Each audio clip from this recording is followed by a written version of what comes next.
Isis, great in magic, cosmic in power, the celestial goddess of heaven and earth.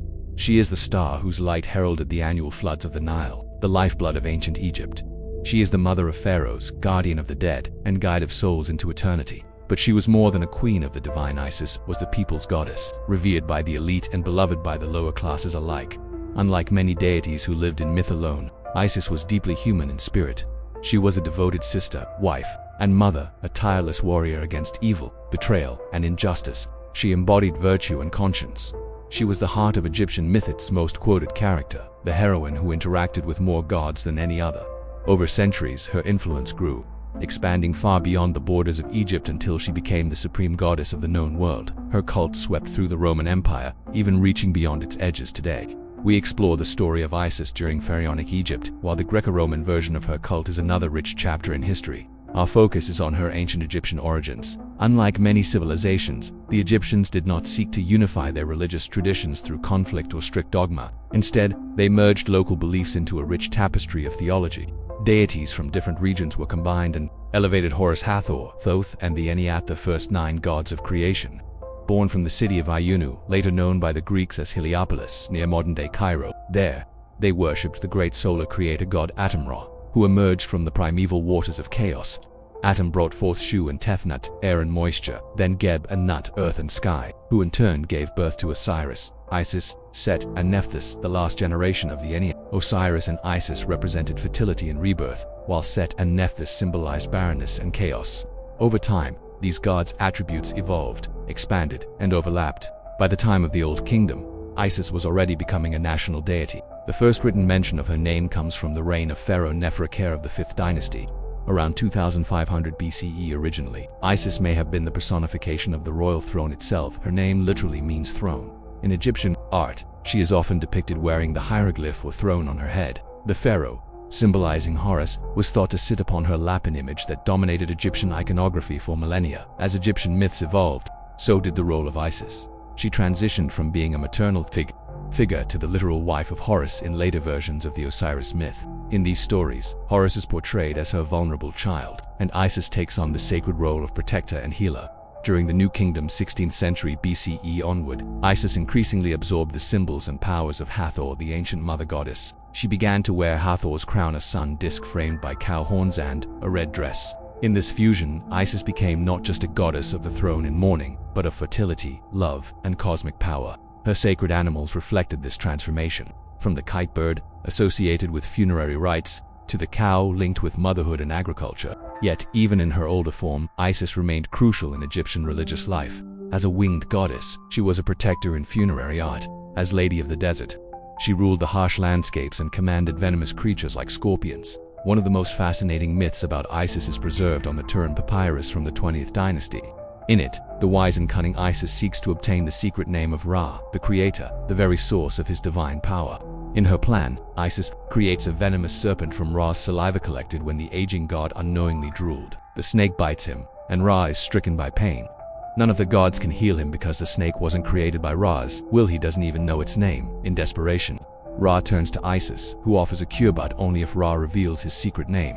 After initially deceiving her, Ra eventually submits. With that, Isis becomes one of the most powerful beings in the cosmos, second only to the creator himself. This myth reveals much about Isis, her intelligence, courage, and the lengths she was willing to go to protect and empower her son Horus, and by extension, Egypt itself. The cult of Isis, born from these rich myths, would grow into something far greater than its origins. She would become not just a national goddess, but a universal one, adopted by Greeks and Romans, worshipped in temples across the Mediterranean, and seen as the embodiment of womanhood, motherhood, and divine magic. Her journey from a symbol of the throne to the queen of the cosmos is not just the story of a goddess, but a reflection of the enduring power of myth and of humanity's eternal desire to connect with the divine.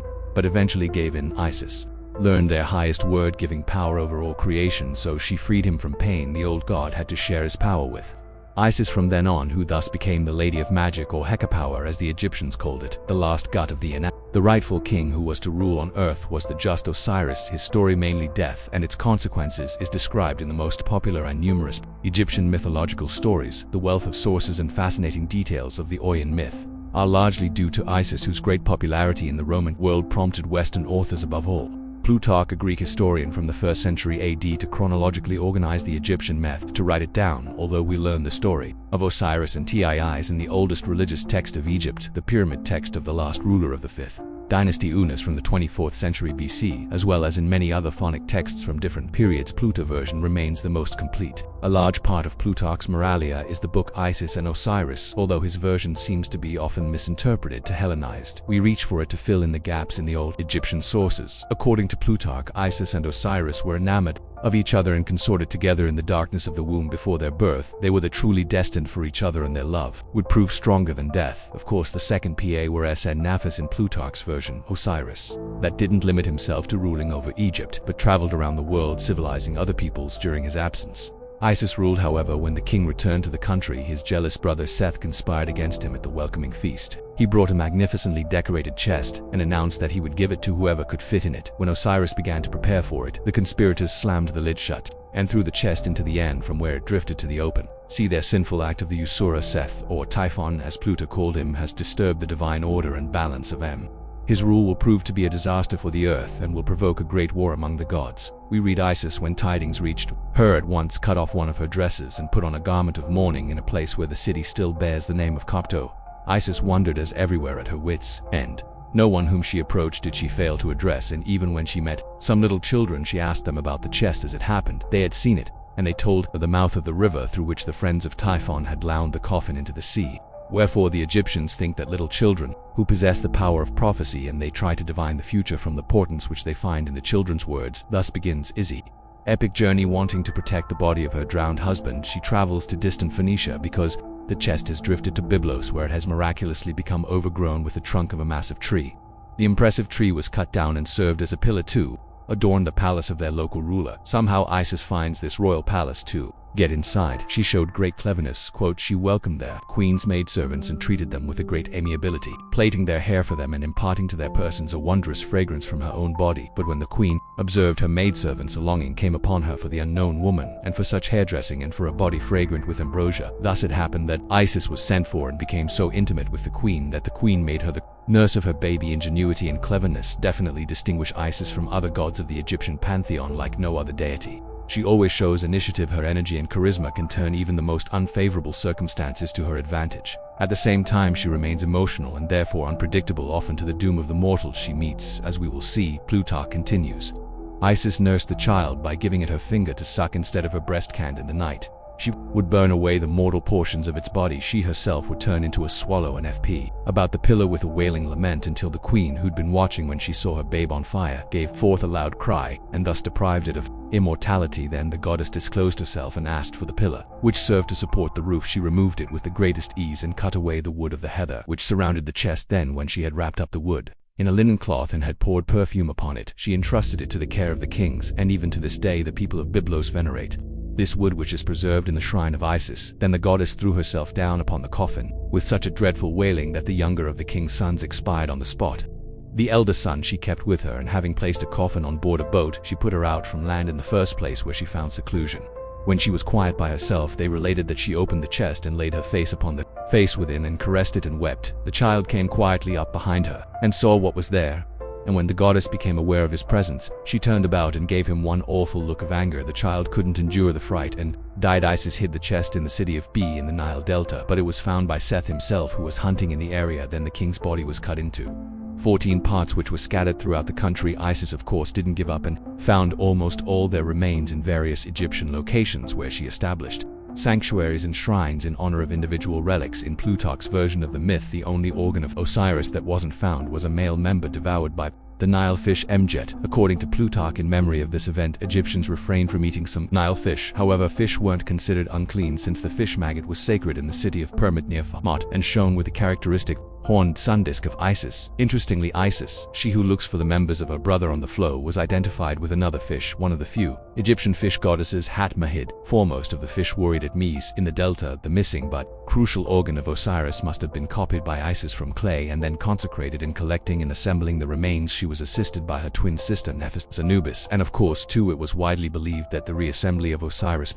The body was the prototype of mummification. Both Isis and Nephthys were invoked during the embalming of the dead. The lamentation of Osiris by the sisters is one of the most popular motifs of Egyptian funeral art and literature. The songs and lamentations of Isis and Ys accompanied Egyptian religious festivals were an important element of all Syrian mysteries, and their roles of goddesses were taken on by two young girls, specially selected for this purpose. The Songs of Isis and Nephthys is a papyrus from the early 4th century BC. In addition to their songs, it describes instructions for the organizers of the festival of the two kites in Abydos. Quote, "The entire temple shall be sanctified, and there shall be brought in 2 women pure of body, and virgin, with the hair of their bodies removed, their heads adorned with wigs, tambourines in their hands, and their names inscribed on their arms, to wit, Isis and Nephthys. And they shall sing from the stanzas of this book in the presence of this god." The lamentations of Isis and Nephthys sang during the festivals were so popular that they eventually found their way into their funeral canon. Isis' primeval role as the Great Nur leads some scholars to conclude that she was origin one of the funerary goddesses worshipped probably in the Nile Delta at Beb al-Hagar, the city known as Eop, where her temple functioned long before the famous sanctuary on the island of Philae in Upper Egypt. Anyway, 2 lamenting virgins were present as the coffin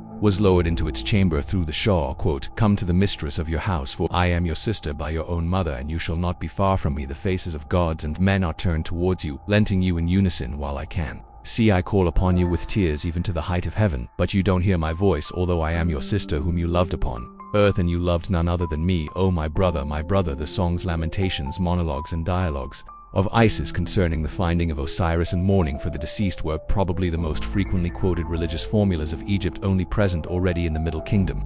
Z 2000 BC, written down, or rather literally reproduced in the coffin text, they testify to their popularity of their mysteries. Publicly performed scenes of the Oyan myth during the festivals by actors like a modern Christmas nativity play. This popular folk religiosity associated with the Aryan mysteries must have influenced the popularity of Isis. Previously in the pyramid text only mentioned almost exclusively together with Nephthys. Now Isis became the favorite heroine of the Egyptians. She never acted in silence like many other gods. This faithful, brave, resourceful, and inventive Isis was the most human of the goddesses. Initially having no canonical value, scenes shaped the religiosity of all Egyptians. Repeated written stories eventually evolved into all that we today call Egyptian mythology, a subject so eagerly taken up by ancient Greek authors. However, the Greeks were shocked by some elements of this story, namely the already connected embalmed corpse of Osiris is somewhat revived by Isis, but only enough to conceive a child with him. According to some sources, it was Osiris's mother En who gave him the breath of life. According to others, it was the work of Isis alone, who coupled with their half-dead god, shown sometimes as a kite or a vulture. Interestingly, this mythical episode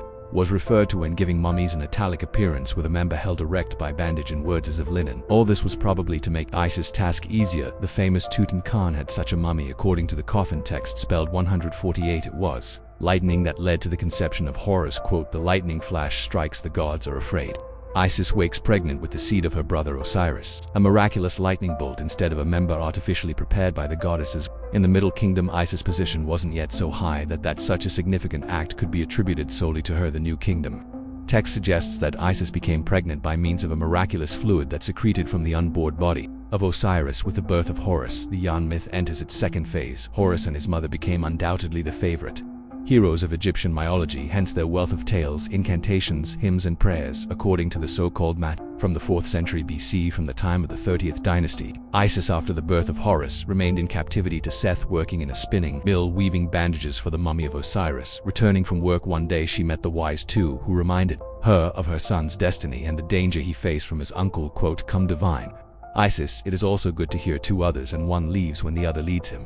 Why don't you hide with the young son, that he may come to us? The gods, once his limbs are firm and all his powers have been created, and you let him sit down on his throne by granting him the office of ruler of their 2 countries. So the divine wisdom itself, which the Abyssinids to represented, decided that Isis should flee. So she set off one night to the north to the Nile Delta, accompanied by 7 scorpions, who were to guard and guide her. They brought her to a city on the edge of the marshes. In front of one of the first houses they came across, Isis and Horus saw a woman who, however, didn't grant the goddess hospitality, but terrified by the sight of her companions, closed the door on her. This angered the scorpions. One of them, named Tafton, crept under the door and punished the woman by biting her son. Such a wicked act aroused the indignation of the gods so strong that the entire house was filled with flames, which were then miraculously extinguished. We read heaven sent down rain upon the house of the mistress, although it wasn't the season for it, and although she hadn't opened the door for me, and her heart was very troubled, for she didn't know if he would leave.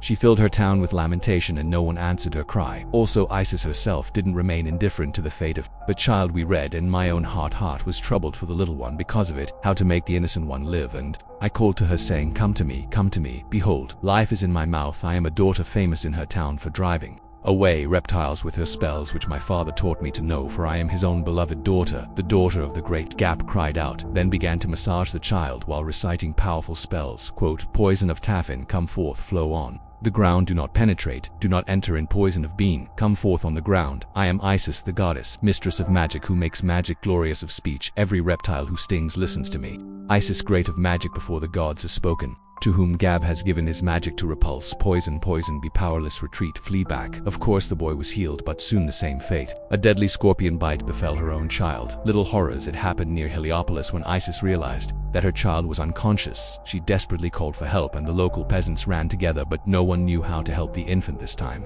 The mighty goddess proved helpless against her poisoned son. Shaking the child, she called upon the gods for help, quote, Horus has been stung, Ora thy son has been stung, Horus the heir of your heir has been stung, the child has been stung, the beautiful golden child. The orphan without a father, Horus the son of Osiris, has been stung without sin, youngest son of the gods. Eyes moving appeal was answered by her faithful friend Descent. By the great Inort, the mighty god, threatened that, quote, it will be dark and the light will be driven away until Horus is cured for his mother Isis. Interestingly, according to some sources, it wasn't Gab, but Tu who was the biological father of Isis, so his involvement in the Hercourse is not surprising. Baby Horus survived, raised by his mother carefully among the papyrus and reeds of the Nile Delta, whose inhabitants became his most loyal supporters. Years ped, young Horus grew up prepared by his mother for the battle to regain Osiris's throne. He gathered around himself a growing group of gods dissatisfied with Set, destructive and unjust rule. Osiris was already the all-powerful ruler of Dawat, the land of the dead.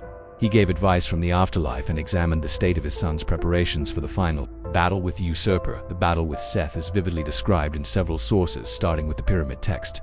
However, they didn't bring a resolution. Ultimately, the warring parties decided to settle the dispute before the tribunal of the gods led by Uhr, an open supporter of Seth. Most of the gods, however, seem to recognize Horus's rights to their throne. This version of events is given in the famous Chester B papyrus, one dated to the 20th dynasty Sika, 12th century BC. It's a hieratic text called The Contendings of Horus and Seth, when there was a difference of opinion among the divine tribunal about Horus's right to the throne. The restless Isis protested with these words, by my mother Ne the goddess, and by Tanan who restrains the horns of the god, these matters should be brought before Om the great prince who is in Halops, and also before Khepri who dwells in this bark. And the Anat said to her, do not be angry, the laws will be given to him who is right, all that you have said will be done. It was then that Set, a hot-tempered and powerful warrior unrivaled in battle, realized that his sister was the greatest obstacle to maintaining power. He demanded that she be excluded from further trial, quote, and then Seth took an oath by the universal Lord, saying, I shall not go to law in the tribunal while Isis is still in it. Said Rahari to them, you shall ferry across to the island in the middle and decide between them there, and tell Netai the ferryman not to ferry any woman across resembling Isis. So all the gods took Eri to the island to continue their discussion there without Isis. However, as we already know, Isis doesn't give up easily in the form of an old woman.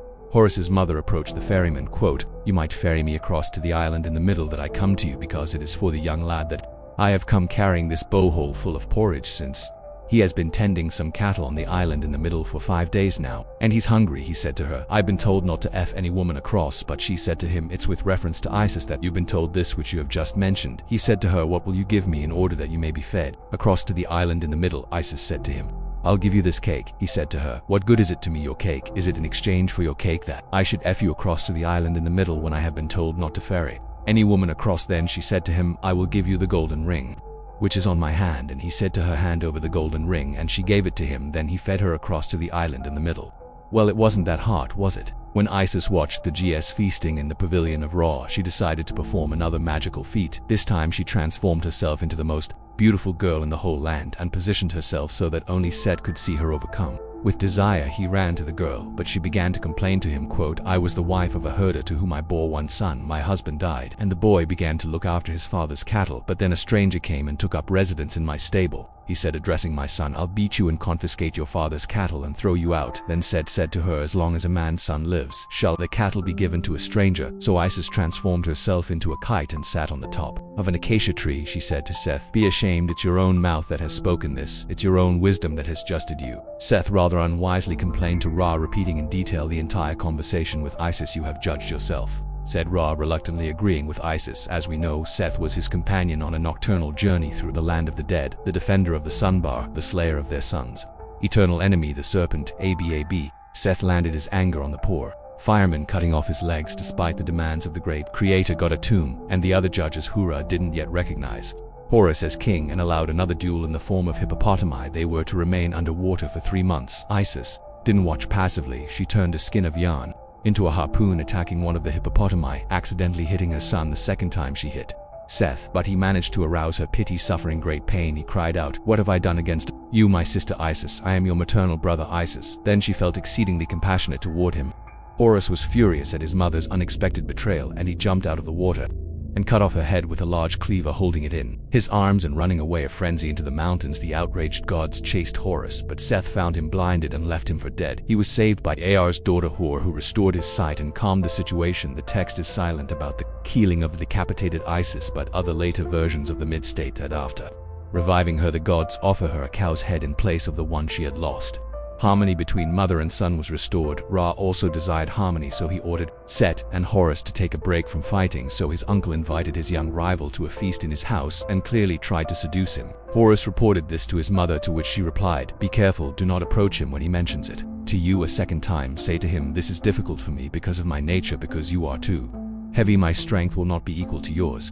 You will say to him, and when he forces you, put your hand between your buttocks." Of course, Seth used force, and Horus in despair ran to his mother again, showing her his defiled hands. She, screaming with despair, immediately cut off her son's hands. In revenge, the cunning East obtained Horus's seed and added it to the elves, which Est eagerly ate. When they stood before the tribunal of the gods again, Est revealed to everyone what he had done to Horus the previous night. This was to finally disqualify his opponent in his efforts to claim the throne of Osiris. Horus, despite their cries of condemnation, laughed and denied everything. "Let the seed of Seth be called, that we may see from when he answers, and let my own be called, that we may see from whence he answers." He replied to willingly undertook this task. Calling upon the seed of Seth, he heard the answer from a nearby swamp. The seed of Horus, on the other hand, answered from within. Set Horus is right, the gods collectively cried, but Seth forced another duel, which he lost. The great Atum therefore commanded Isis ring. Seth restrained with manacles. Isis brought Seth restrained with manacles as a prisoner. Atum said to him, "Why do you not allow yourself to be judged, but instead usurp the throne of Horus?" Seth said to him, "On the contrary, my good lord, let Horus, son of Isis, be the throne of his father Osiris." And so the wrongs were right, a divine order and balance restored, and their rightful ruler returned to the throne, not without the help of the wise Isis. As the archetype of the perfect caring mother, Isis took care of children. As a divine midwife, she and Nephis were present at the Egyptian births. She took special care of boys, protecting them with her magical words and amulets, just as the mythological Horus child Egyptian girls were traditionally protected by the eye of Ra, the beloved daughter of the Est god. Since religion was omnipresent in Egyptian life, children were also given new divine guardians as they grew up, as they were trained in the professions inherited from their parents. Isis would then give way to when the boy became a craftsman, Thoth when he became a scribe, and Monto when he became a soldier. The young men would again turn to Isis and Volus in marriage matters, as each couple tried to imitate this divine model, including the traditional address of sister and phonic Egypt to the wife, who in turn called her husband brother. Egyptian marriage was indispensable. Even after death, both in the grave where the cause of both spouses resided and in the afterlife where their justified bars were still connected, wives bearing their husbands took on the role of their grieving Isis, their sons of their young Horus. The family of the deceased and hired mourners, their so-called kites of Nephthys, raised a collective lament taken from the mythical mourning of Osiris. Like Isis mourning her husband, the widow covered her face with long disheveled hair and threw dust and ashes over her head. Imitating the goddesses, the mourners performed magical gestures such as hands crossed over the heart or arms stretched out towards the deceased, symbolically covering the deceased with the wings of 2 kites, as the divine sisters did for Osiris. Isis' role as a protective deity didn't end with death. Her key role as guide of the soul of the deceased Pharaoh is already present in the pyramid text, where she was identified with the early dynastic goddess Sot, or Sis as the Greeks called her, personification of the brightest star in the night sky, Sirius, whose heliacal rising preceded the annual flooding of the Nile. Her consort represented the constellation Orion, say the father of the gods, obviously identified with Osiris. The dead pharaoh had traveled to Orion after his death. Orion, who was the soul of Osiris and was led there by the soul of Isis, Sirius, is said so that WSA, the deceased king, all the gods and celestial bodies moved through The heavens in celestial boats. The Egyptians generally believed that the heavens were a vast body of water. In order for the heliacal rising of Sirius to occur in the 12th month of the Egyptian lunar calendar, epinal days were introduced 5 days upon the year, the last days of the old year, a time of waiting and uncertainty, a time of low waters and heat. According to the legend passed down by Plutarch, the goddess En, unhappily in love with her brother Agab, the god of the earth, was forbidden to unite with him for the entire Egyptian year, that is 360 days. The compassionate god of wisdom to therefore added 5 days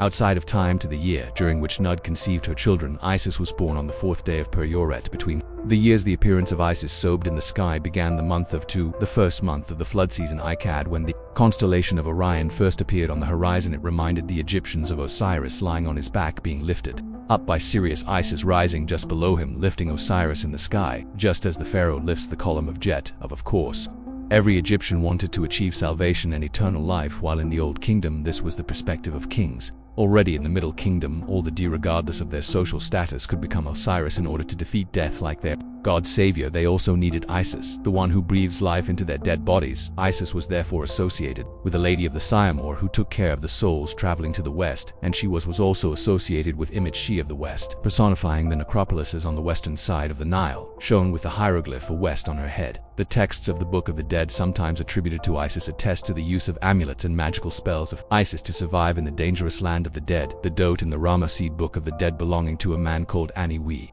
read the Osiris Ani, whose word is truth, said, the blood of Isis, the spells of Isis, the magical powers of Isis shall make this great one strong, and shall be an amulet of protection against him that would do to him the things which he abominate. The blood of Isis refers to the jasper or carnelian from which the popular amulet, teat or knot, of Isis was made, given to the dead, hidden under the bandages of the mummy. It was supposed to give him the power of Isis and safeguard his limbs. Teat resembled the symbol of the Ag, except that its arms curved downward. The popular goddess had many temples throughout Egypt. Her oldest and one of the largest sanctuaries was the so-called Isin at Babet al-Hagara in the heart of the Nile Delta. The now vanished Light Period temple, built entirely of granite, probably stood on the site of a much older one, since Isis was already associated with this region in the pyramid texts. Her most famous sanctuary, however, was their temple on the island of F, located on the Nile in present-day Aswan. It was the last bastion of Egyptian paganism, the last stronghold of the Phonic religion, still functioning in the 5th century AD on the site of the former temples on the island of Phil. A huge temple complex was built in Toic and Roman times. Of course, the great main temple belonged to Isis, but Horus and Hor also had their temples there.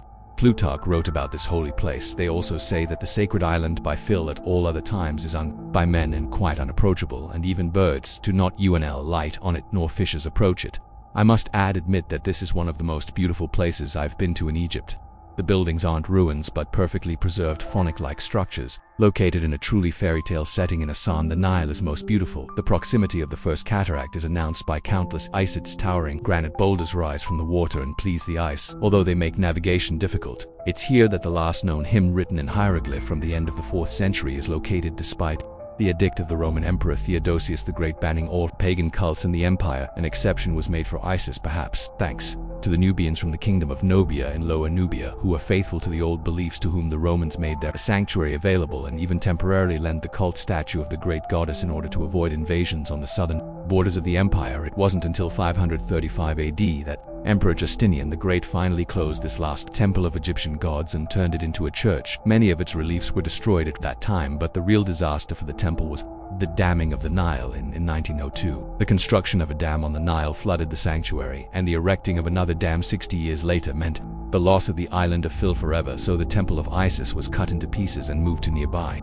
Agilia Island. Other temples are currently deep underwater, lost forever. Of course, at the time when this last pagan temple was closed, both Egypt and the entire Roman Empire had already been largely Christianized. Christianity triumphed over other religions, of which until recently the cult of Isis, the great and universal goddess of Egypt, had been developing most dynamically. She gained followers all over the known world. Her temples were built from England to India. The vast history of the powerful religion of Isis in Greco-Roman times will be the subject of another podcast. The astonishing popularity of the goddess is best explained by her story, moving, absorbing.